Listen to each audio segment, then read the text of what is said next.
ఏది అయినా ఆచి చికెన్ మసాలా. టీఎంసీ అధినేత్రి మాజీ సీఎం మమతా బెనర్జీకి భారీ షాక్ తగిలింది. టీఎంసీకి చెందిన ఇద్దరు కీలక రాజ్యసభ సభ్యులు తమ పదవులకు రాజీనామా చేయనున్నట్లు తెలుస్తుంది.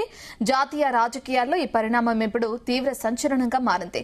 టీఎంసీ రాజ్యసభ ఎంపీలు సుఖేందు శేఖర్ రాయ్, కొలై మల్లిక్ తమ పదవులను వీడనున్నారు. పశ్చిమ బెంగాల్ రాజకీయాల్లో బలమైన పట్టున ఈ ఇద్దరు నేతలు ఒక్కసారిగా తప్పుకోవాలని నిర్ణయించుకోవడం మమతా బెనర్జీ పార్టీకి పెద్ద తలనొప్పిగా మారేలా కనిపిస్తుంది. ఇక రాజ్యసభలో తృణమూల్ కాంగ్రెస్ కు 13 మంది సభ్యుల బలం ఉంది. అయితే సుఖేందు శేఖర్ రాయ్, కోయల్ మల్లిక్ కనుక రాజీనామా చేస్తే సభలో టీఎంసీ ఎంపీల సంఖ్య 11కి పడిపోనుంది.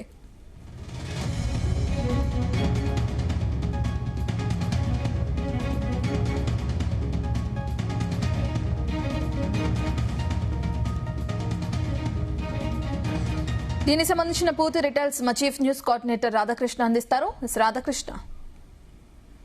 గుడ్ ఆఫ్టర్నూన్ రత్న. వెస్ట్ బెంగాల్ ఎన్నికల ఫలితాల తర్వాత తృణమూల్ కాంగ్రెస్ రాజకీయంగా పరిస్థితి రోజు రోజుకు దిగజారుతుందని చెప్పవచ్చు. ముఖ్యంగా మమతా బెనర్జీ, మాజీ ముఖ్యమంత్రి మమతా బెనర్జీ మొన్నటి వరకు ఒక రకంగా దేశ రాజకీయాల్లోనే తనదంటూ ఒక ప్రత్యేకంగా ఒక శైలి, ఒక ముద్ర వేసుకున్నటువంటి మమతా బెనర్జీ రాజకీయ పరిస్థితి ఇప్పుడు అగమ్య గోచరంగా మారిందని చెప్పాల్సి ఉంటుంది. ఎందుకంటే ఎన్నికల ఫలితాల తర్వాత వరుసగా జరుగుతున్న పరిణామాలు కావచ్చు, లేకుంటే టీఎంసీలో కుమ్ములాటలు, ముఖ్యంగా అధికారం ఎప్పుడైతే కోల్పోయిందో సో అప్పటి నుంచి కూడా మొత్తంగా పరిస్థితి రోజు రోజుకు చేజారిపోతుందని చెప్పవచ్చు. ఒకప్పుడు మొత్తంగా కూడా వరుసగా హ్యాట్రిక్ గా 3 సార్లు వెస్ట్ బెంగాల్ ముఖ్యమంత్రిగా అయినటువంటి మమతా బెనర్జీ తర్వాత అధికారం కోల్పోయిన తర్వాత రోజు రోజుకు బలహీన పడతా ఉంది. మొత్తంగా దేశవ్యాప్తంగానే మొత్తం ప్రముఖ నాయకుల్లో మొత్తం పొలిటీషియన్స్ లోనే తనకంటూ ప్రత్యేకంగా మమతా బెనర్జీ అక్కడ చోటు సంపాదించుకుంది. కానీ ఎన్నికల ఫలితాల తర్వాత మాత్రం ఆ పరిస్థితి పూర్తిగా దానికి భిన్నంగా పరిస్థితులు ఏర్పడుతున్నాయని చెప్పవచ్చు. ఎందుకంటే వరుసగా మొన్న ఎన్నికల తర్వాత జరుగుతున్న పరిణామాల నేపథ్యంలో ఎమ్మెల్యేల మధ్య చీలిక, ఎమ్మెల్యేలు కొంతమంది సపరేట్ గా 48 మంది ఎమ్మెల్యేలు ఒక రకంగా పార్టీకి తిరుగుబాటు చేసినట్టే వాళ్ళు కొత్తగానే తమకంటూ ఒక నాయకుడిని ఎన్నుకొని నెక్స్ట్ మేము మాదే అసలైన టీఎంసీ అన్నట్టుగా కూడా ఒక వైపు జరుగుతోంది. ఇది ఒక రకంగా మమతా బెనర్జీకి పెద్ద ఊహించని కాదు. సో రీసెంట్ గా ఇటీవల కాలంలో మమతా బెనర్జీ నిర్వహించినటువంటి ఒక సమావేశంలో కేవలం 8 మంది ఎమ్మెల్యేలే హాజరయ్యారు. సో దీంతో ఇది రాజకీయ భవిష్యత్తు ఇక ప్రశ్నార్థం కాబోతుందా, లేకుంటే ఒకవైపు వయసు మీద పడడం, అదేవిధంగా పార్టీ బలహీన పడడంతో మమతా బెనర్జీకి వెస్ట్ బెంగాల్లో బీజేపీ ఇచ్చిన షాక్తో కంప్లీట్ గా పూర్తి స్థాయిలో భవిష్యత్తు రాజకీయాల్లో మమతా బెనర్జీ రిటైర్డ్ అవుతారా, లేకపోతే ఇక తన వంతు ఎన్నికలకు మొత్తంగా వచ్చి రాజకీయాలు తప్పుకుంటారా అనేది పరిస్థితులు వస్తున్నాయి. సో ఇదిలా ఉంటే ఇప్పుడు మరింత ఊహించని ఒక పెద్ద షాక్.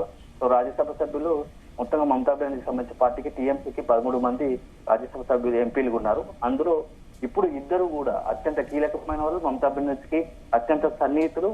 మొత్తం వెస్ట్ బెంగాల్ రాజకీయాల్లోనే కొంత బలమైన సామాజిక వర్గం కోసం బలమైన నాయకులుగా ఉన్నటువంటి ఇద్దరు ఎంపీలు ఇప్పుడు రాజీనామా చేస్తా ఉండడం కూడా ఒక సంచలనంగా మారింది.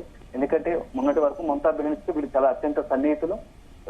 మొత్తం రాజ్యసభలో వెస్ట్ బెంగాల్ సంబంధించి దేశవ్యాప్తంగా ఉన్నటువంటి రాజకీయ పరిస్థితులపైన బీజేపీ కేంద్ర ప్రభుత్వం తీసుకుంటున్న నిర్ణయాలపైన రాజ్యసభలో పోరాడిన నేతలే ఇప్పుడు మమతకు అనుకూలంగా వెస్ట్ బెంగాల్ సంబంధించి పోరాడిన నేతలే ఇప్పుడు ఒక్కొక్కరుగా కూడా రాజీనామా చేయడం, ఇప్పుడు ఇద్దరు రాజీనామా చేస్తున్న కూడా సంచలనంగా మారుతుంది. అందులో సుఖేందు శేఖర్ రాయ్ ఒకరు కాదా, మరొకరు కోయిల్ మల్లిక్. ఈ ఇద్దరు కూడా ఇప్పుడు రాజీనామా పట్టపడుతున్నారు. ఇది ఇద్దరితోనే అవుతుందా, లేకుంటే మునుముందు మరికొంతమంది కూడా? ఎందుకంటే పరిస్థితి చూస్తే, భవిష్యత్తులో రాజకీయంగా చూసుకున్న పరిస్థితి చూస్తే టీఎంసీకి ఇక పొలిటికల్ గా పట్టకట్టడం కష్టమే, రాజకీయంగా భవిష్యత్తు లేదు అనేది ఎమ్మెల్యేలు కావచ్చు, ఎంపీలు కావచ్చు, నాయకులు ఉంది.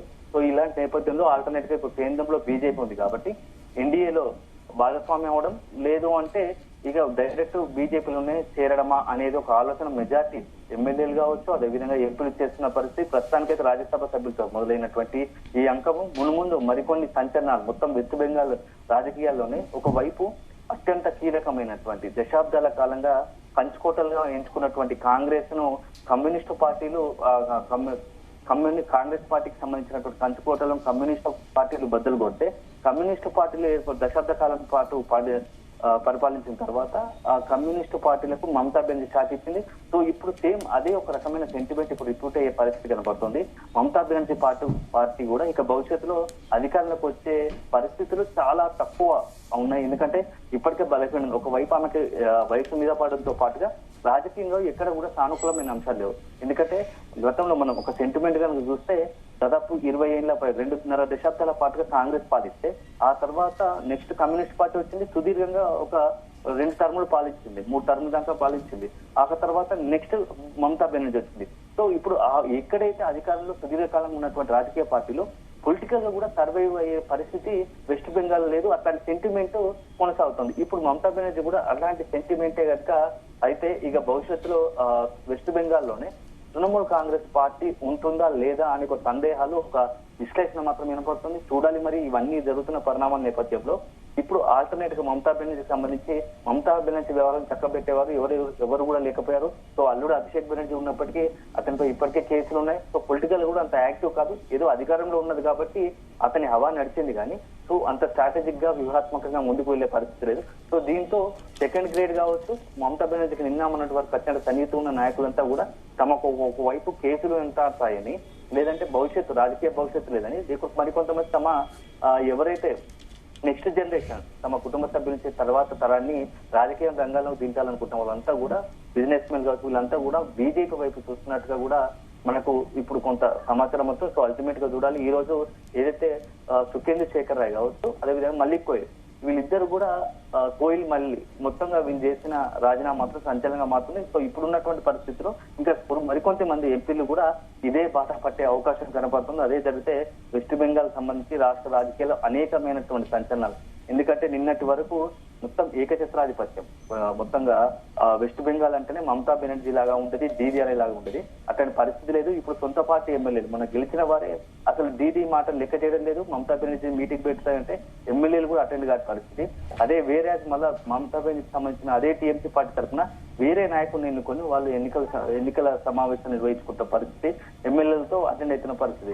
సో ఇప్పుడు మమతా బెనర్జీ ఎంత బలహీనమైన దానికి నిదర్శనం ఏంటంటే వరుసగా జరుగుతున్న పరిణామాలు. ఎవరైతే ఈ రాజీనామా చేయడం కావచ్చు, అదే సందర్భంలో ఇక నెక్స్ట్ స్థానికంగా అక్కడ వెస్ట్ బెంగాల్ లో ఉన్నటువంటి ఎమ్మెల్యేలు జరుగుతున్న ఈ వాళ్ళు చేసుకుంటున్న రాజకీయ పరిణామాలు మొత్తంగా కూడా రోజు రోజుకు మమతా బెనర్జీకి ఒక రకంగా రాజకీయంగా పెద్ద ఎత్తున షాకులు తగులుతా ఉన్నాయి. సో ముందు ఏం జరగబోతోంది వెస్ట్ బెంగాల్ రాజకీయాల్లో ఇలాంటి సంచలన నమోదైతే మాత్రం మనం వేచి చూడాల్సి ఉంటుంది.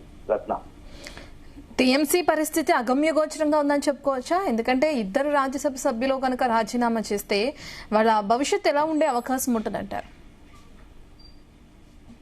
వెస్ట్ బెంగాల్లో తృణమూల్ కాంగ్రెస్ ఓటమితోనే అక్కడ రాజకీయంగా తమకు ఇబ్బందికర పరిస్థితులు ఉన్నాయి. ఇక భవిష్యత్తులో తమ రాజకీయంగా తమకు వ్యక్తిగతంగా రాజకీయాలు కూడా ఎలా ఉంటున్నాయి అనే దానికి మెజార్టీ నాయకుల్లో ఉంది. సో ఇలాంటి తరుణంలోనే ఒక్కొక్కరు కూడా ముందస్తుగానే రాజీనామా చేసి తమ ఎవరికి వారికి సొంతంగానే రాజకీయ భవిష్యత్తును చక్కదిద్దుకోవాలన్న ఒక ఆలోచనలో ఉన్నారు. సో దాంట్లో భాగంగానే ఇప్పుడు జరుగుతున్న పరిణామాలు ఇది ఖచ్చితంగా మునుముందు కూడా, ఎందుకంటే ఇదే ఇక్కడ కేవలం అది ఒక వెస్ట్ బెంగాల్ కి పరిమితం కాలేదు. చాలా రాష్ట్రాల్లో చూస్తాం. ఎప్పుడైతే అధికారం కోల్పోయిన తర్వాత ప్రతిపక్షంలో ఎమ్మెల్యేలుగా గెలిచిన వాళ్ళు కావచ్చు, ఎంపీలుగా ఉన్న వాళ్ళు చాలా మంది కూడా తమ సొంత వ్యవహారాల కోసం కావచ్చు, తమ రాజకీయ భవిష్యత్తు కోసం కావచ్చు అధికార పార్టీ వైపు చూసిన పరిస్థితులు చాలా రాష్ట్రాల్లో ఉన్నాయి. అది రాజకీయంగా దేశవ్యాప్తంగా జరుగుతున్న తంతు అది. సో ఇప్పుడు తృణమూల్ కాంగ్రెస్ సంబంధించి కూడా అట్లాంటి పరిస్థితులే ఉండబోతాయి. ఖచ్చితంగా మనము ఆ మున్ముందు కూడా మరికొంతమంది ఎమ్మెల్యేలు కావచ్చు, లోక్సభ ఎంపీలు కావచ్చు, అదేవిధంగా రాజ్యసభకు సంబంధించినట్టు ఎంపీలు కూడా కావచ్చు, మరికొంతమంది కూడా ఇదే బాటనే ఇప్పుడు ఎవరైతే సుఖేంద్ర శేఖర్ రాయ్ ఉన్నారో అదే సందర్భంలో ఈ కోయిల్ మళ్ళీ వీళ్ళ లాగానే మరికొంతమంది కూడా రాజీనామా చేసి తమ సొంత వ్యవహారాలను చక్కదిద్దు పెట్టుకునే అవకాశం ఉంది. సో అన్నిటికీ మించి ఒక రకంగా పొరపాటు ఏంటంటే వెస్ట్ బెంగాల్లో సుదీర్ఘంగా 3 టర్ముల పాటు అధికారంలో ఉన్నటువంటి తృణమూల్ కాంగ్రెస్ సంబంధించినటువంటి నాయకులు కావచ్చు, అక్కడ ఉన్నటువంటి స్థానికులు చాలా పెద్ద ఎత్తున కేసులు కావచ్చు, ఇతర రాజకీయ పక్షాలను ఇబ్బంది పెట్టినట్టుగా కూడా అనేకమైనటువంటి ఆరోపణలు, విమర్శలు ఉన్నాయి. ఇలాంటి తరుణంలో ఆ కేసులు ఎప్పుడు మళ్ళీ తిరిగి ఆ కేసులన్నీ కూడా తమ వెంటబడతాయని, ఆ కేసులతో తమ ఇబ్బందికర పరిస్థితులు ఎదుర్కోవాల్సి వస్తుందని ఒక భయం ఉంది. సో దాని నుంచి తప్పించుకోవడానికి కొందరు ఏంటంటే ఆర్థికంగా తమ ఆర్థిక మూలాలు దెబ్బతింటాయని కొందరు భావిస్తా ఉంటే రాజకీయ నాయకులు, మరికొంతమంది ఇక్కడైతే కేసులు ఉన్నాయి గతంలో తమపై ఉన్న కేసులన్నీ కూడా మళ్ళీ ఒకసారి తెరపైకి వస్తాయి, అది అల్టిమేట్ గా తమకు ఇబ్బందికరంగా మారుతుంది అనేది చాలా మందిలో ఉంది. సో ఇవన్నిటి నుంచి బయటపడడానికి ఇక పార్టీ మార్పుకు ఇట్లా సిద్ధపడుతున్నది తెలుస్తుంది. సో అల్టిమేట్ గా చూడాలి రాబోయే రోజుల్లో ఏం జరుగుతుంది అనేది మాత్రం మనం వేచి చూడాల్సి ఉంటుంది. రత్న, థ్యాంక్ యూ రాధాకృష్ణ.